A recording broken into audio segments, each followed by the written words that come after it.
एक दिन बादशाह अकबर ने घोषणा की कि जो आदमी सर्दी के इस मौसम में नदी के ठंडे पानी में रात भर खड़ा रहेगा, उसे शाही खजाने से पुरस्कृत किया जाएगा।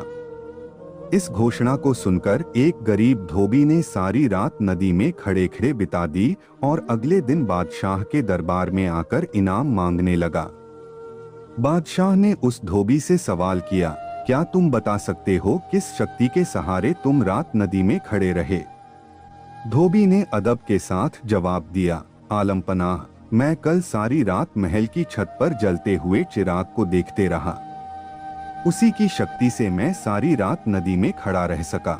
बादशाह ने उसका जवाब सुनकर कहा, इसका मतलब तो यह हुआ कि महल की रोशनी की आंच की गर्मी के कारण तुम सारी रात पानी में खड़े रह सके, इसलिए तुम इनाम के सच्चे हकदार नहीं हो सकते।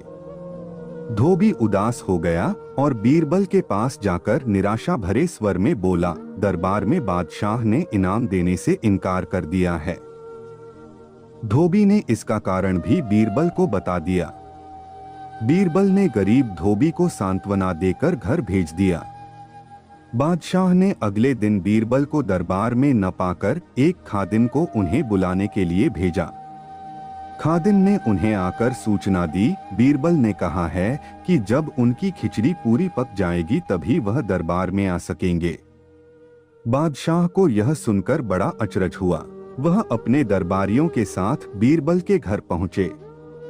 वहां उन्होंने देखा कि दो लंबे बांसों के ऊपर एक हंडिया में चावल रखकर उसे लटकाया गया है और नीचे जमीन पर आग जल रही है।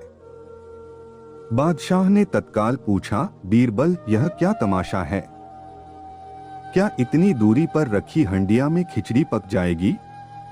हुजूर, जरूर पक जाएगी, बीरबल ने उत्तर दिया। कैसे? बादशाह ने कौतूहलवश पूछा। जहां पनाह, बिल्कुल वैसे ही जैसे महल के ऊपर जल रहे दिए की गर्मी के कारण धोबी सारी रात नदी के पानी में खड़ा रहा, बीरबल ने कहा। बादशाह अकबर बीरबल का यह तर्कसंगत उत्तर सुनकर लज्जित हुए। उन्होंने तुरंत धोबी को ढूंढ लाने और पुरस्कृत करने का आदेश जारी कर दिया।